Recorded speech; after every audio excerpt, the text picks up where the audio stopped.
Welcome to the Green Nurse podcast, where we bring hope and inspiration for growth and healing.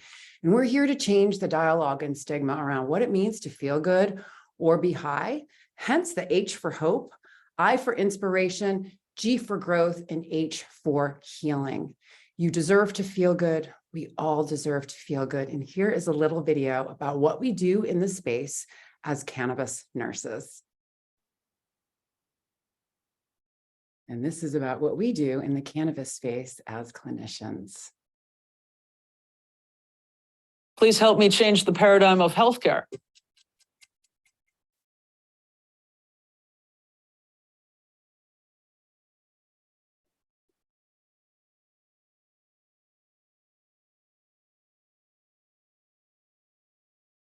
Green Nurse is a holistic cannabis nurse that teaches on the endocannabinoid system and the safe utilization of cannabis and other progressive tools to help people reach a better quality of life. I'm the founder of Holistic Caring. We're based here in California, and we do educational programs and case management for patients on how to use cannabis therapeutically as a medicine. We're also here to decrease stigma around what it means to feel good and be high, hence the H for hope, I for inspiration, G for growth, and H for healing. As the founder of Holistic Caring, I basically oversee the whole ship. And what we're doing is progressive education. Cannabis actually supports all 11 organ systems, our immune system, and all the neurotransmitter signaling systems that give messages to tell our body to either do something or not do something. Because the plant prohibited, it prevented health professionals, doctors, and nurses from learning about cannabis as medicine. I want to change the paradigm of healthcare and us paving the way into a new vanguard of medicine. It's about education. It's about empowerment. It's about teaching people how to feel good, bridging the gap from what they're not getting from traditional medicine, utilizing different plant medicines, adaptogens, tips, tricks, hugs, and nugs of information to support and nourish the most important system in our body. And it's a lot of soul work, a lot of love, a lot of discipline and meditation. I'm using my life work as a testimony to others to learn how they can be their own hero and then go help heal the world. And we are, as nurses, the game changers.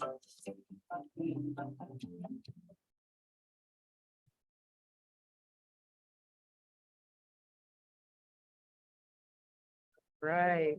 Growing in health, growing in cannabis. Excellent. All right, so we are going to get started today. I'm so happy to be here. My name is Sherry Mack, and I'm the Vice President of Nursing at Holistic Caring and the Green Nurse.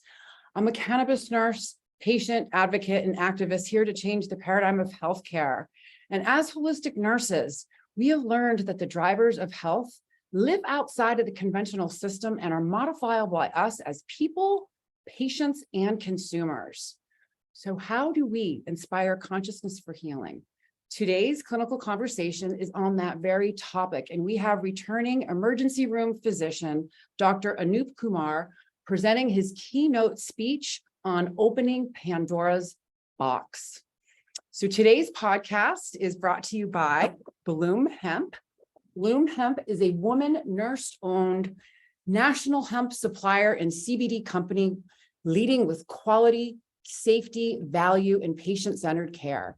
Bloom Hemp products are USDA organic, CBD grown in the mountains of Colorado, and tested for purity, potency, cannabinoid, and terpene profiles. Bloom Hemp is proud to offer a free nurse line to answer questions and explain how and why CBD works in the body.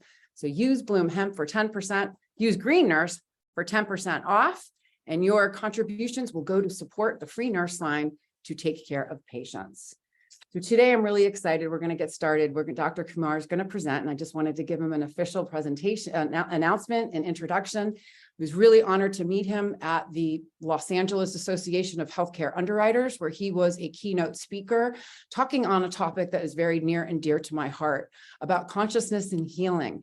And these are things that we don't talk about in nursing school, and they don't talk about in medical school, but just because they don't talk about them doesn't mean that it's not real. Nor does it mean that it can't help us evolve on our journeys for health and wellness and how we want to live our best lives. So without further ado, I'd like to announce Dr. Anoop Kumar. He is the leading voice for health and healthcare transformation, bringing clarity to the full spectrum of clinical medicine, mind-body integration, and human potential.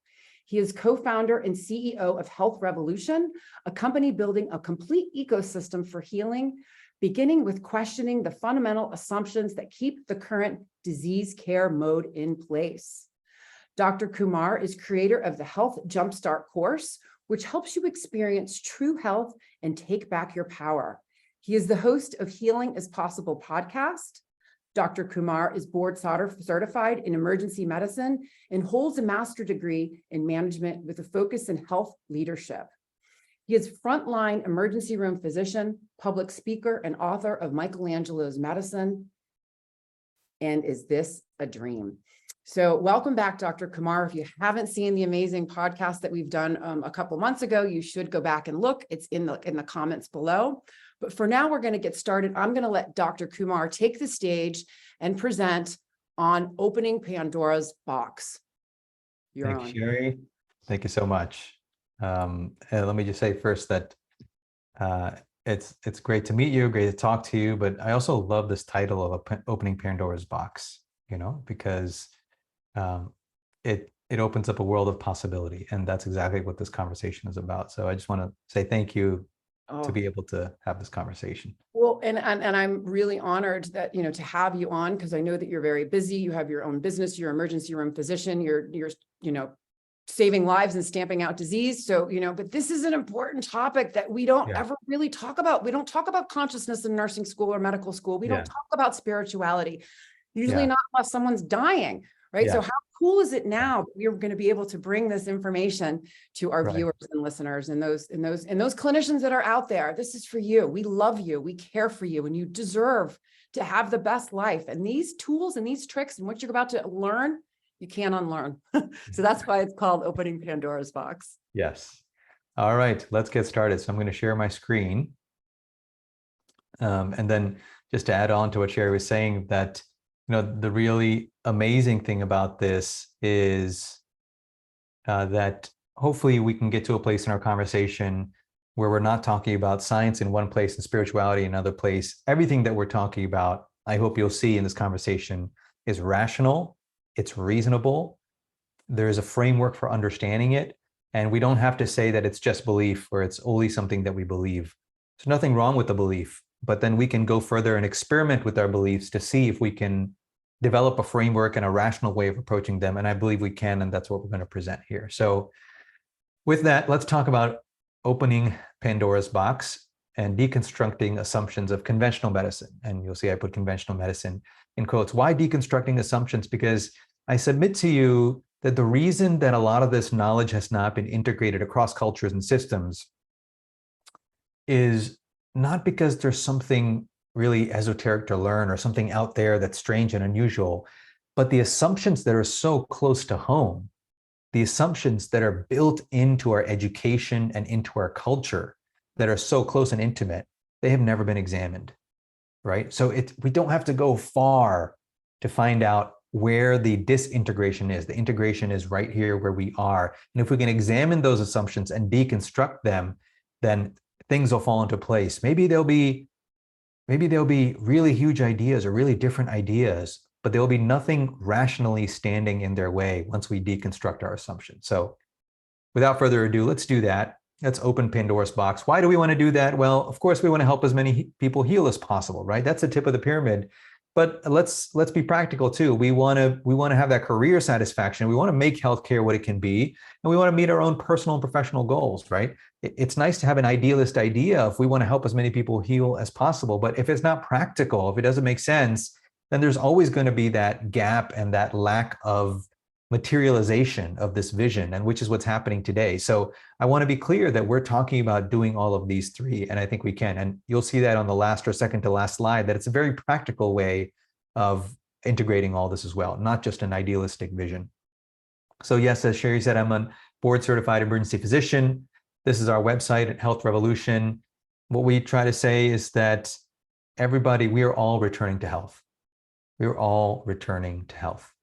All right. And health is not a destination in the future. It is what we are. It's where we have come from. And it's a matter of recognizing that, oh, yes, this has been here all along. How can I return to myself? And it really says everything. It's a beautiful, deep, and meaningful process. So we'll start off. Let's deconstruct some assumptions. So I've shown you a picture here of complementary medicine and conventional medicine. And it's very clear, right? We have these two kinds of medicine here. But I'm going to maybe surprise you with my labels. I'm going to say that the picture on the left is conventional medicine and the one on the right is complementary medicine. What? Dr. Kumar, that's crazy. That's not complementary medicine. That's a CT scanner. That's not complementary. Look at the stuff on the left. That's all lifestyle. That's complementary medicine, right? So the CT scanner is conventional. No, my friends, we have it all wrong. It's a big misnomer as to what is conventional and what is not. It's marketing essentially. And here's why. All right. By convention means that is what has been done the most over time. And for millennia, not for 50 years, not for 100 years, not for 150 years, for millennia, convention has been nutrition, movement, connection, and rest, what we call the 4 engines. These 4 engines drive health and healing. They always have, they still do, and they always will. That is the true convention. Complementary medicine is medicine that you use as and when needed. That's what I do in the ER. That's what allopathy is, right? Allopathy is not designed as a system to be that which helps us throughout our life. It's designed to be an intervention when and as needed. That's how it's to be used. So that's why what I do, bread and butter emergency medicine, is complementary medicine. That's the true meaning of complementary. And conventional medicine is what has been done for millennia: nutrition, movement, connection, and rest. Here's another reason why allopathy is complementary medicine. If you take pills and surgery and IV medications, which is the vast majority of the treatments in medicine today, in modern medicine, what we call modern medicine, if you take away pill surgery and IV meds, most people will still live, and many will still live very, very well.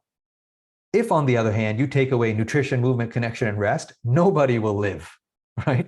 So which is complementary? It's that which is a complement, right? So we have to clarify our language.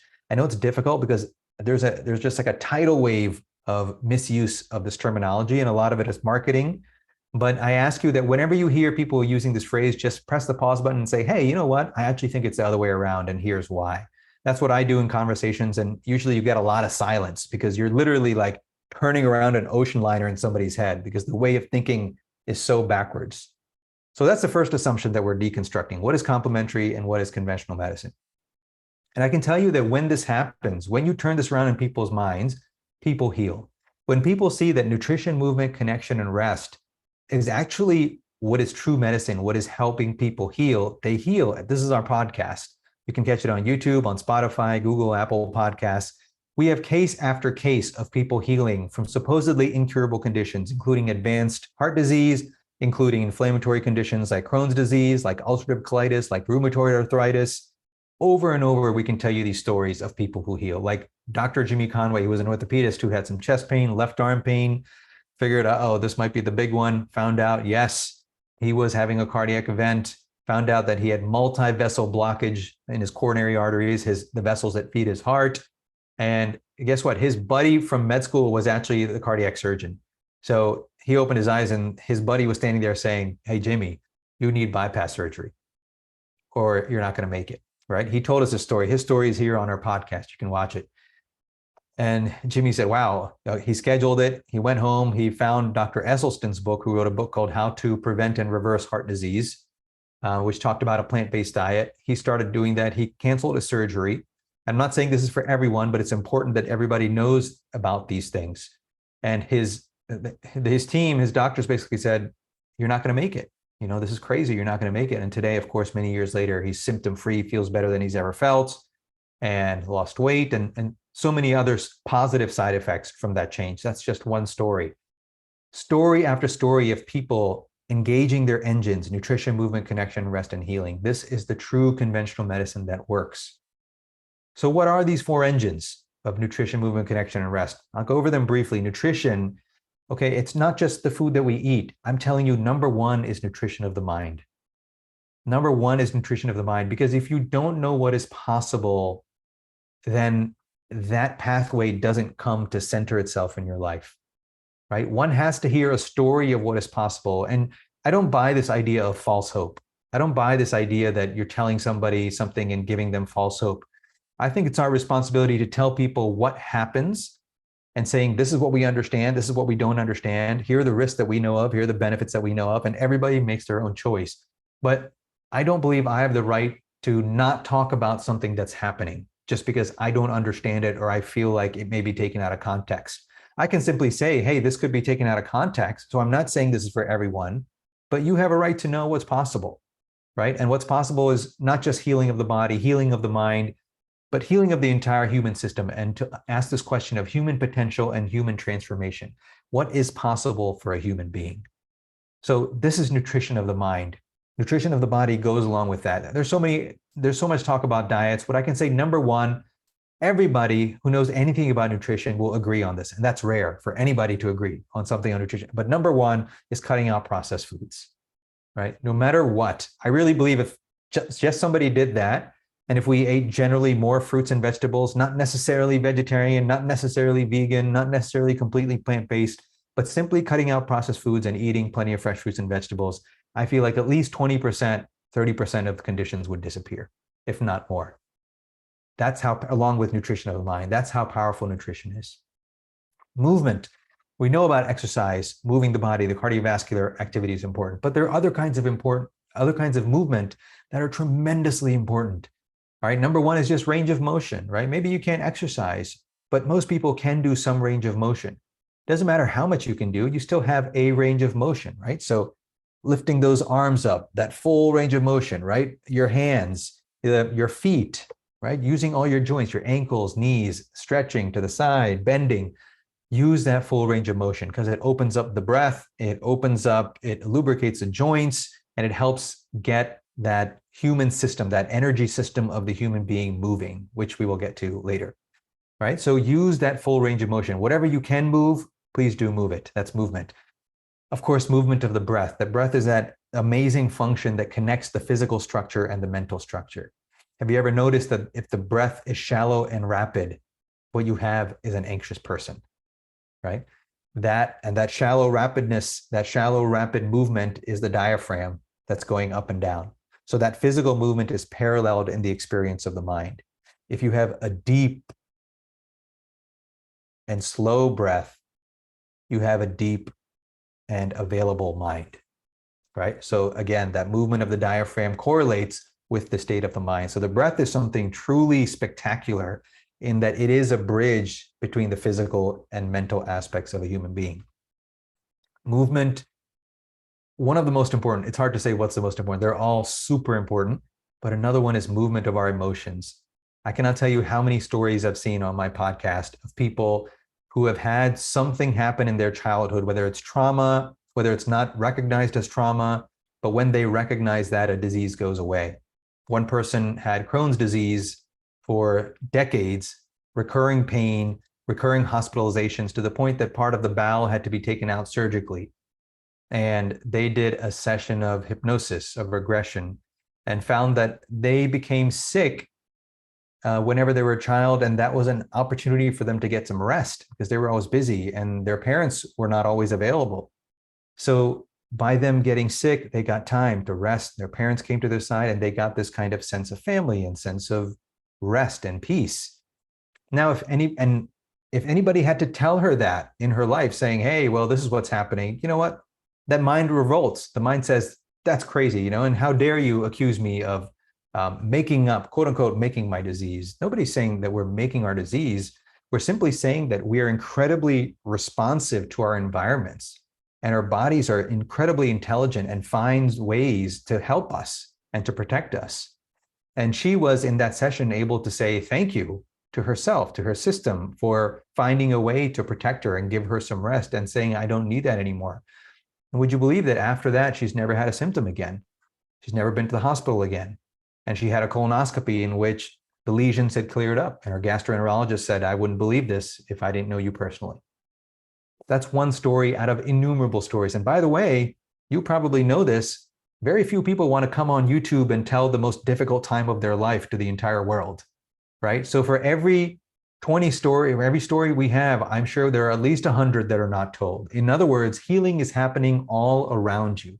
There are people all around you that have healed and that we don't know about it because they don't feel safe telling their stories. And I've had many people tell me that, saying that, well, people think it's weird, people think it's not possible, they think I made it up, and so on and so forth. Healing is possible, and it happens through these 4 engines. The final aspect of movement is moving your creativity. Asking this question, what do I love to do? If nothing else mattered, if anything was possible, what do I love to do? What do I want to say? Right? And finding a way to do that, even if it's 5 minutes a day. You know, I know a lot of this stuff sounds like you have to have all the time in the world, all the money in the world, but in some small way in your life, can you take 5 minutes and even write down what it is you want to say? Even if you can't say it to somebody else, can you write down, what am I about? What do I think? What do I want? What do I have to say? Write it out for yourself. Because even that makes a difference.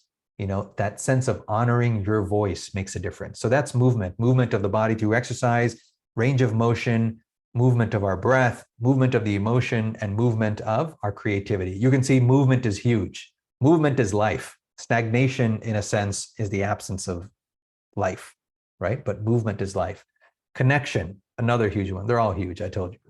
But connection is connecting with others, very important.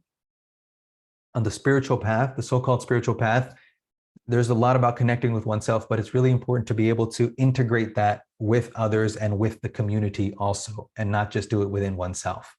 Having said that, connecting with oneself is, of course, tremendously important. Who am I? What do I want? Where did I come from? Where am I going? These are deep, powerful questions. And it's not about getting an answer. It's about asking the question and sitting with the question. That in itself infuses us with something intangible that is healing in and of itself. So connecting with oneself, connecting with others. And my friends, if there were ever a cheat sheet or a detour or a hack to healing, it's connecting with the planet, the third form of connection, all right? That means getting outside and putting your feet in the soil, feet in the ocean, feet in the river, feet in the creek, direct contact with the planet. And we know now from studies on grounding that there's actually electron transfer from the earth into the human system. And you can see inflammation levels going down in the body as you contact the earth. How else do you contact the earth? Sun on the skin, eyes on the sky, and fresh air in the lungs. Eyes on the sky, not a lot of people will think about that, but I'm telling you, it's a biohack. Because when you look at the sky, it's the only thing in the world that you can look at where you only see one thing. If you look at eye level, you'll see 100 different things around you, right? If you look down, relatively fewer, but there'll still be many. You'll see a floor, you might see a rug. You know, if you're outside, of course, you'll see all the blades of grass. But if you look up, there's only one sky. And you know what? No matter where you are in the world right now, if we both look up now, we're seeing the exact same sky, right? Maybe different patches of it, but it's one atmosphere, right? And that has a calming effect on the human mind because you're coming closer to your source, right? It is a visual representation of a deep truth, which is that among all multiplicity, there is a unity and a commonness. So it's a quick biohack. Try it, get outside, and just, if you're having a rough day, just look up at the sky and breathe. And I'm willing to bet that you'll feel better. All right. So that's connection, connecting with ourselves, connecting with the planet, connecting with others. Those are the 3 forms of connection. And then rest. Of course, sleep. We know sleep is important, getting a sleep routine down, being able to sleep. But what I want to stress here is that what we really like about sleep is the rest. It's the rest of nature. And so rest is possible even while awake. So as I'm talking to you now, I can talk to you from a place of rest, or I can talk to you from a place of somewhere else, and it wouldn't be a restive conversation. And it's really important to know that rest can happen while awake and even while activity. Rest and activity are not opposites because there can be restful activity, right? So reading a book can be restful. Having a conversation can be restful. It depends on the quality of that experience and the quality of the minds that we are interacting with. So learning that, yes, even this mind, even while awake, can be restful is also part of this skill of developing the 4 engines. These are available in the Health Jumpstart course, all about them, how to activate them. And we have a code that you can use if you go to healthrevolution.org/jumpstart. You can type in the code Green Nurse and you'll get 20% off this course. I'd love to hear your comments on how you experience it and where you're going. So let's continue our deconstruction. We inverted complementary and conventional medicine, and now we're going to look at something huge. This, I'd be willing to bet there's a good chance you haven't heard this kind of conversation in terms of bringing a rational perspective to examining the actual origins of human anatomy and mind-body medicine and how that informs the approach to healing. I need about 6 hours more, Sherry. We good? No, I'm just kidding. All right, we'll try to do this in the next 30 minutes or so. Well, we might run a little bit over here. So what is anatomy? Very simply, anatomy is how we see and model ourselves. Very simple, right? Before you get into all the dissections and naming the parts, how do we see a person? And then how do we model that? So a child's model of human anatomy would be a stick figure. Pretty accurate, actually, if you think about it, right? You have the head, you have the trunk, you have the limbs. And then as we see more clearly, or as we learn to represent ourselves more clearly, our model of anatomy fills out, right? We flesh it out.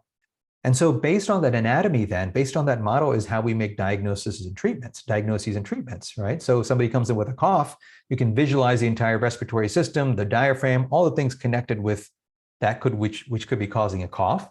And that's how we make our treatments, we do our workup, and ultimately arrive at our diagnosis. Now, the question is, how do we do that? Again, the picture that we have. What I want to emphasize is the picture we have of you is critical. Everything else is downstream for that, even how we think of health and disease. So this is a picture of anatomy. One is from the Western mind, one is from the mind of China, right? Two different cultures. You would think these are two different species, right? You really would. Just goes to show you, depending on how we see people, our models are different. And guess what? Diagnosis is in treatment. Diagnosis is different in traditional Chinese medicine and in allopathy. Treatment is different. So as anatomy goes, so does diagnosis and treatment go. But more importantly, this is what Shigehisa Kuriyama said, professor of cultural history. He said Chinese doctors even lacked a specific word for muscle, right? He's talking about the different models of anatomy. On the other hand, the tracks and points of acupuncture entirely escape the West's anatomical vision of reality. And the key phrase is anatomical vision of reality. Not anatomy is science, period, but an anatomical vision of reality that becomes the science of anatomy. How we see matters. That's how we model people. So why can't we reconcile different models of human anatomy? This is a huge question. Nobody's even asking this question, by the way. Forget answering this question. Nobody is asking this question because the implications are so deep and powerful, as you will see. This is what Descartes said in the 1600s. The human body may be considered as a machine.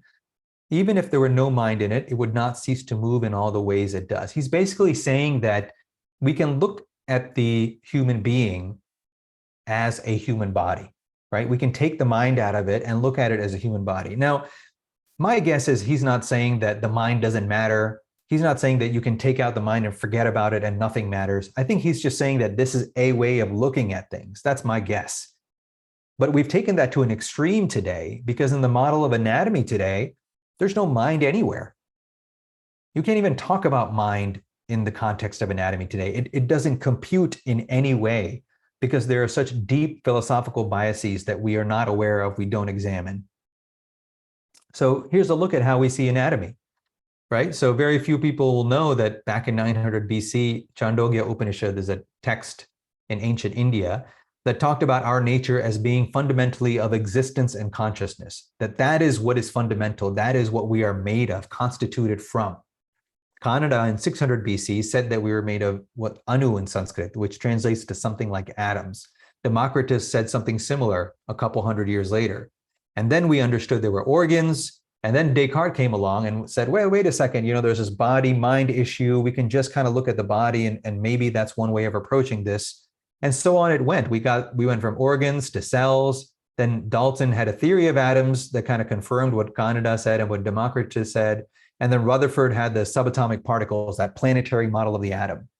But think about this, in 1927, this is a century ago, we understood that particles, the smallest things that we're made of, are actually waves of energy at a more fundamental level. Today we start to think of this as very modern, cutting edge science. Folks, this is a century old, right? We're still talking about it as if it's new. It's not new. It's a century old. And then Richard Kahn Henry talked about mind, that possibly these waves of energy are a kind of information, and information may be mind, that may be fundamental. So, and before that, Wheeler was information. But guess what? When you look at this is a rich history of human anatomy. It is human anatomy because it's describing what we are made of, literally. But what's happening today is this. What we see of a person takes out what happened early on in human history, and it takes out also the last 100 years of what we know. We are wedded to the atomic model of a human being. Like, we can't let go, even though science has gone past that, physics has gone past that.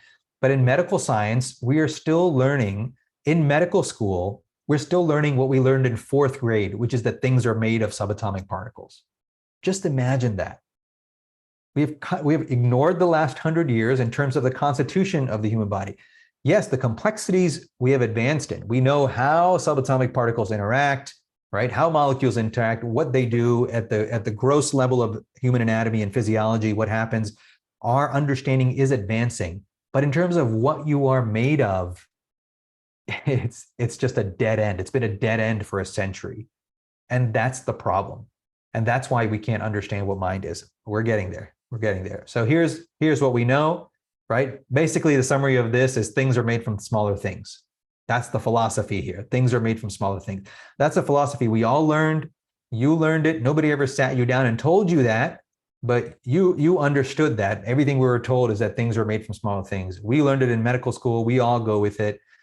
Elementary particles, the subatomic particles are made up of the smallest bits of matter that we call elementary particles, which I made it fun and represented it as a tennis ball here. Same idea, but my friends, where is the mind? And just to emphasize the importance of this question, right now, I'm willing to bet the vast majority of people listening to this are experiencing themselves in a mental state. What I mean is, what you're experiencing now is likely curiosity, or questioning, or doubt, or maybe you're interested, or maybe you're like, I feel like going to the bathroom, right? Or maybe I'm hungry. But I can almost bet that very few of you right now are experiencing your liver, your kidney, your left fourth toe, your right great toe, right? Very few are experiencing, let's say, your trachea. Very few are experiencing your scalp. If you had an injury recently or it's hurting you, yes, you're probably experiencing it, but the vast majority of people are not experiencing their physical structure. So think about the discrepancy here. The way we model you is as a physical thing, right? But the way you experience yourself is not as a physical thing. That comes into play intermittently. It comes into your awareness during the day as you need. Oh, you bumped something out. Okay, my physical structure, right? Or my stomach is hungry and grumbling. Okay, physical structure. But the rest is happy, sad, excited, confused, doubtful, curious. These are mental states. This is how we experience ourselves, right? So this is a huge issue. And there's no law, rule, principle, nothing that says anatomy has to be of the physical structure. Again, go back to what we looked at before. Anatomy is the way we see ourselves. So why are we only seeing ourselves as a physical thing when we're experiencing ourselves as mental beings? That's the depth and the profundity of the question that's facing us. And of course, here's the answer up here. If you watch all the cartoons, right? It's the little brain and the poofy cloud of mind that comes out of it, right? So brain creates mind is the standard teaching for everybody. Even if you're never officially told that, that's what we all believe because that's what the cartoons taught us. And nobody is bothered to really teach us any better for the most part after that. All right. But what I want to say is what I want to ask is a different question. What does the evidence say? Does the brain create the mind? No, we can certainly find good evidence to say brain creates mind. For example, in neurosurgery, if you touch a certain part of the brain, you can evoke certain mental responses, right? So if you touch a certain part of the brain, a person will smell something. So you have a physical stimulus of the brain corresponding with a mental experience of a smell, right? Or a physical stimulus corresponding with a mental memory or a desire coming up. So there is evidence to say brain creates mind. Is there evidence the other way around? You bet there is. But for this, you're going to have to jump. All right, because we're going to go into rare territory with these conversations, and I ask you to keep an open mind here. All right. This is the Division of Perceptual Studies at UVA. You can go to this website, just look it up and go to it and check out the studies there. They have children who have reported stories about how they died, right? And these children will give descriptions of the place, of the setting, of the people around them. And in some cases, researchers have been able to track this down by their descriptions and confirmed it with the adults that indeed, at such time, there was a person here who died in this way, in this manner. Now, how in the world does a child know that? This child is not reading the news. The child is not learning to parrot something that somebody said, right? So the idea here is that if the brain is creating the mind, how is a mental experience like a memory associated with one body that has died, and how is it living with another body, right? So the hypothesis here is that the mind is closely linked with the brain, yes, but that when the brain stops, it doesn't mean the mind stops, and that mind can associate again with another brain or another body, and maybe it doesn't even need to associate because we're only looking at the associations with the body. Why? Because again, that's what we perceive. As we perceive, we model things. So here's one example that suggests that it is not the brain that creates the mind, but something like mental experience goes on with or without brain. This is a fun one and possibly my favorite title for any article I've ever seen, right? It's hard to beat this title. Is your brain really necessary, right? So this is John Lorber, a British neurologist. What he found, he was looking at cases of hydrocephalus. Hydrocephalus is when the tissue of the brain is replaced with cerebrospinal fluid, or the cerebrospinal fluid is so great that it pushes and compresses all the tissue of the brain. And this is a regular brain that we see here on the left. This is hydrocephalus. All the darkened areas is of cerebrospinal fluid. See the little slits here of cerebrospinal fluid? That's how it's supposed to be. You're supposed to have that much fluid and this much gray and white matter of your cerebrum. Here, the vast majority is fluid. This is crystal clear cerebrospinal fluid.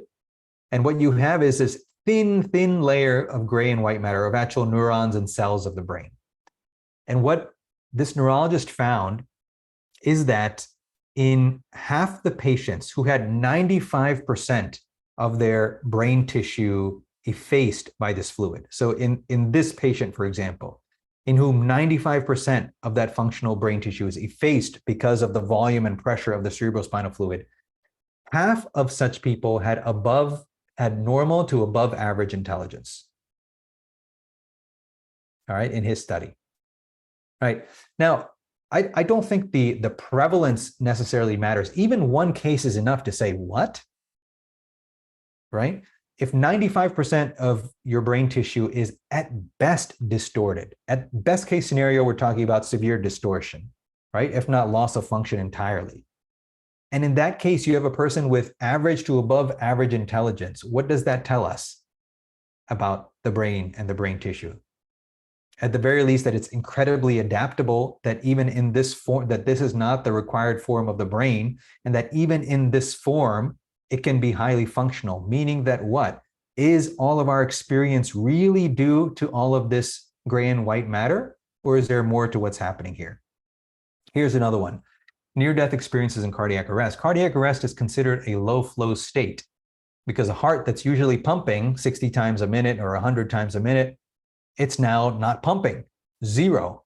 So that flow that comes out from the contractility of the heart and from the pulsing arteries, that's not there. So what happens in that situation? Naturally, the brain's not going to work, right? The brain-associated functions are going to diminish. And yet what they found in these studies is that in a low flow state where there's decreased brain activity, people are reporting enhanced experiences, more vivid, more meaningful experiences. So what gives? If your brain is functioning less and your experience is greater, that suggests that it is not the brain creating the mind, but again, that there is an association between brain and mind. And in fact, maybe the brain is actually selectively receiving certain kinds of mental information. And therefore, when that selectivity of the brain, that filtering function is reduced, then the mind can actually be more active. And that's what a person experiences. And when the brain comes back online, so to speak, that person again goes through their mental constructs that have been created through the brain and says, well, actually, I experienced something much greater. I don't know how to explain that, right? And this is also consistent with what's called savant syndrome, when somebody has a traumatic brain injury and they actually get increased capacity for mathematics. I interviewed one such guy who held the Guinness World Record for mathematics or something, and he's from India, and he suffered an injury. And after that, he found this desire to really study mathematics and do all this stuff, and he became an incredible mathematics whiz. And one of the hypotheses there is that brain, one of its filtering functions that filters out certain abilities or that limits certain abilities gets disrupted, and all of a sudden, a greater possibility of that mind can be now expressed. So these are all one-off examples, and all it takes is one-off example to say, wait a second, our theory, there are some major holes in our theory that brain is creating the mind, right? So where is the mind then? Is it this brain creating this poof of a cloud? I submit to you that there's something much more fantastic going on.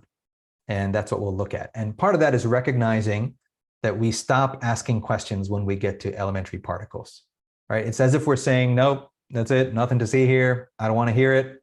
I'm happy with my things are made from smaller things hypothesis. I don't need anything shaking my world up, right?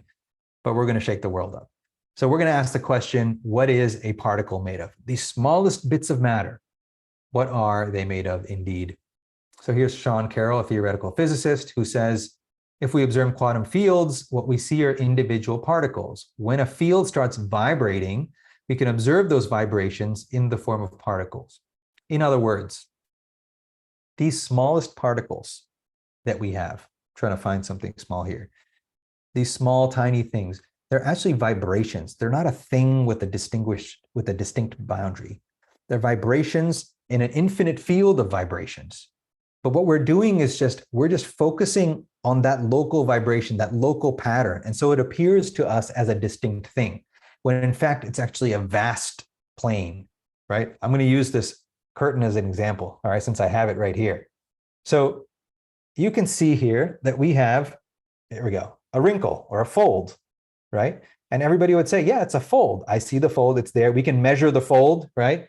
Maybe it's 1, 2, 3, 4, 5 inches here long.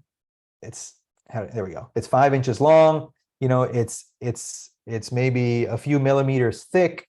It's this color. We can say all things about the fold, but you know what? What if I do this? Boom. It's gone, right? How is it gone? Why is it gone? Well, it's not actually gone. It's simply that there is no fold per se. The fold is simply an activity of this huge field that is a sheet. So similarly, what we call elementary particles, the stuff your body is made of, the stuff that our model of anatomy is comprised of, that is an activity of an infinite field of energy. And there are many of those, by the way. There's the Higgs field, there's the electromagnetic field. There are fields of energy for the different kinds of particles that we have. So it's not just one field, but what you have is these interfacing multiple fields of energy. And when we look at how they interface, when we look at the local patterns, what we see is a particle. Just like when we look at a local behavior, what we see is a wrinkle. It doesn't change the fact that what's fundamental is the sheet. The only thing here is the sheet. There's nothing other than the sheet. But we look at a particular activity and we name the wrinkle and we forget about what is actually happening. That is what is happening, right? So this is a schematic. I'm not saying this is accurate, but we're trying to give an example here is that you can make out particles here. You can say, oh yes, here intersecting, there's a particle, there's a particle, there's a particle. But the more you focus on that, the more you lose out on what's actually going on here. There's actually fields of energy that are interfacing to represent themselves to the human nervous system as particles, which itself, by the way, is fields of energy, the human nervous system itself. Right? Another representation. You can see particles here and you can see a field here, and they would both be accurate, right? Which one are we choosing? Or how can we see them both? Can we choose to see that complementarity between the particle and the wave, the particle and the field, which are metaphors for our own nature? Can't put it any more bluntly than this. This is the title in the American Journal of Physics. There are no particles, there are only fields. Unbounded fields, not bounded particles, are fundamental. So how can you represent this? My friends, it's very difficult. And that's why nobody's asking these questions in clinical medicine. In physics, of course, they ask these questions. They understand it to some extent. There's still lots of questions on what quantum physics is telling us. There's no argument on what the mathematics is, but what is the interpretation of that? What does that mean about us? There are lots of questions about that. And that's because the quantum goes far beyond physics. It's not limited to physics, but that's a conversation for another day. But for now, let's see that this elementary particle is made of, you can't show it because it's this whole screen. It's unbounded, right? There's some light, there's some colors here. And actually, there are many fields interfacing, as we talked about. So really, we should be talking about it this way. These unbounded fields appear as local vibrations that we call particles that form then everything else. All right. And a way to think about it is water vapor. Think about water vapor on an early morning. And think about that one dewdrop that's sitting at the tip of that flower, that beautiful dewdrop in which like the whole world is reflected in that one drop. And you say, you know, where did that dewdrop come from? And if somebody says everywhere, you'll say, what are you talking about everywhere? It's not from everywhere, but it is. It's that water vapor that's everywhere, locally represented and condensing as that single dewdrop. Similarly, what we are saying is that there are infinite fields of energy that we are looking at as a local pattern and forgetting that what they are essentially is this fundamental energy, right? And one of the criticisms of this, and people say, well, you're talking about energy, that's so, you know, you're using it so nebulously. We know what energy is. Energy is in joules, energy is in kilowatts, you know, energy is in calories, that you're using energy so nebulously. Well, you know what? We don't really know what energy is. Here's Richard Feynman. It's important to realize that in physics today, we have no knowledge of what energy is.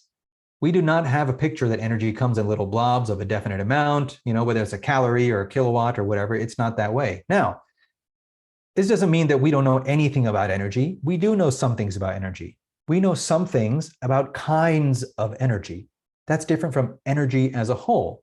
Right? There's putative energy and there's veritable energy. Veritable energy is the energy that we can measure, we know how to measure, but there's also putative energy, like mental energy, right? How do you hear a story and you get a tremendous amount of energy? What happens at the halftime of a game when the team is down and the coach gives this amazing story and all of a sudden that team goes out and just kicks butt in the second half, right? Where does that energy come? You can't measure that energy. That's putative energy.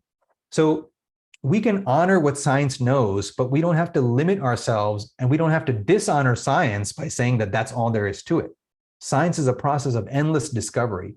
And what energy is today, we still don't know. That is still something that we are discovering. So that humility is super important here.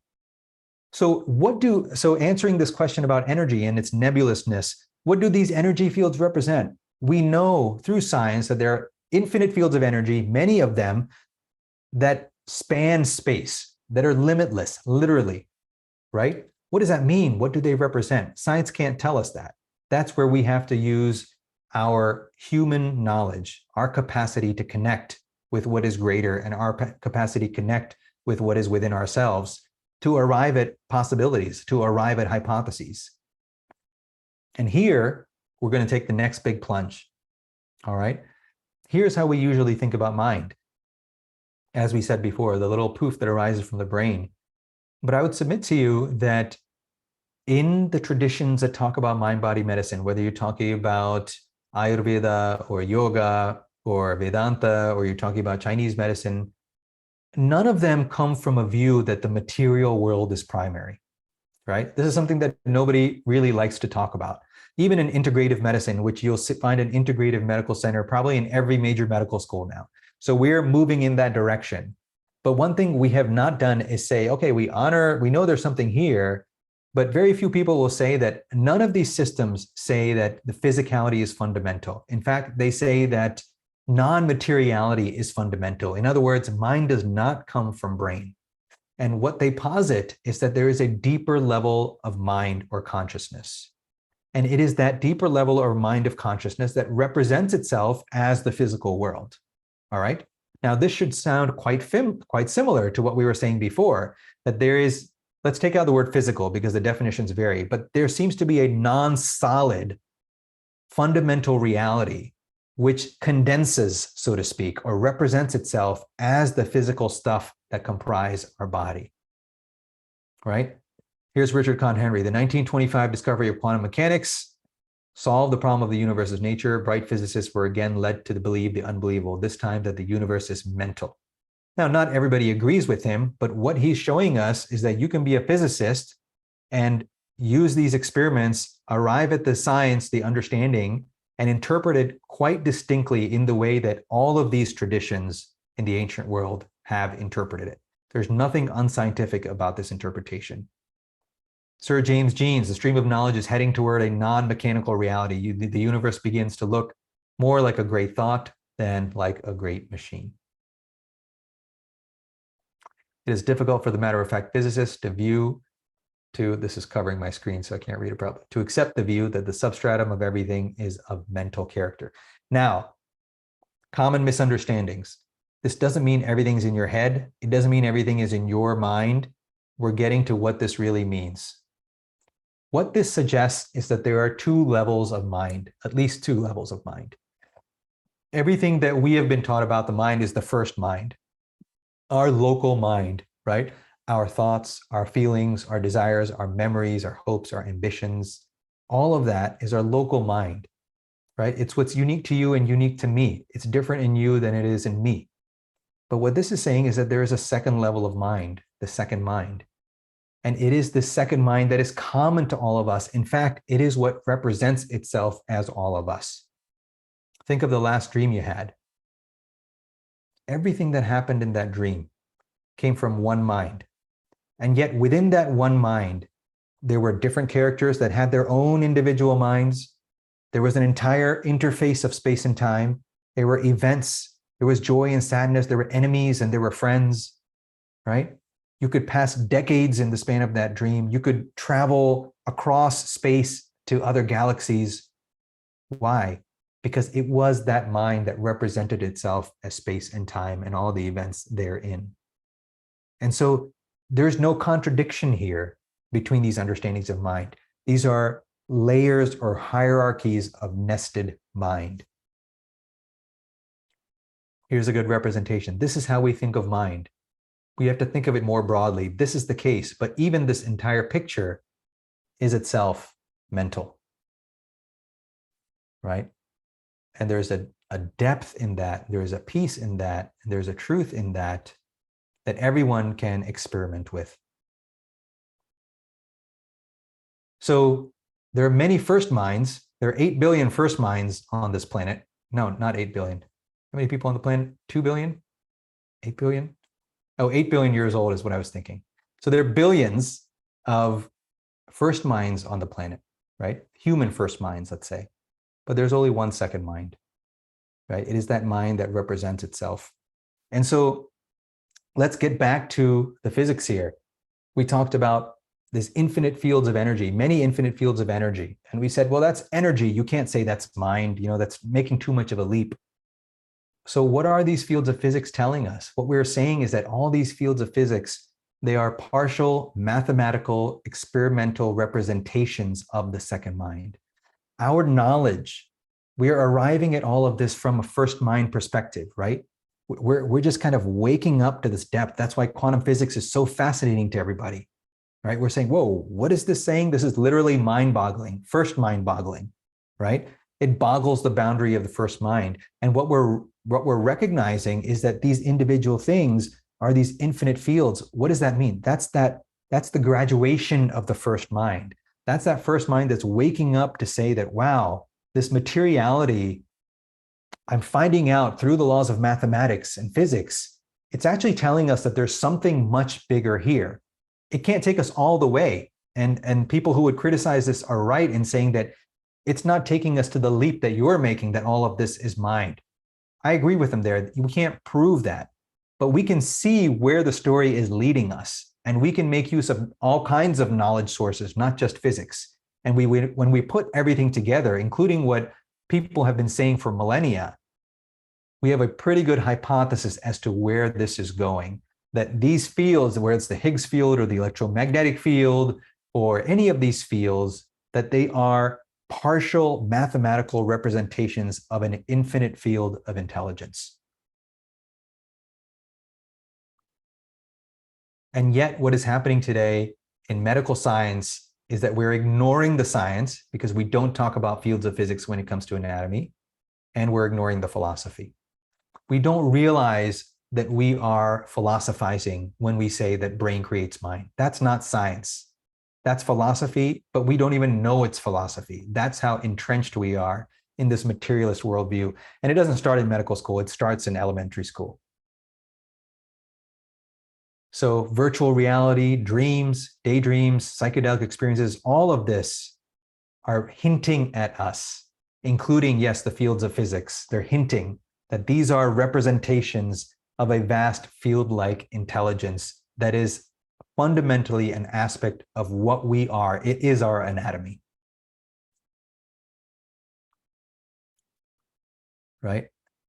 So I'm asking the question rhetorically, is that really anatomy? Isn't this philosophy? Isn't this physics? No, I refuse to yield that. You know why? Because I have a simple question.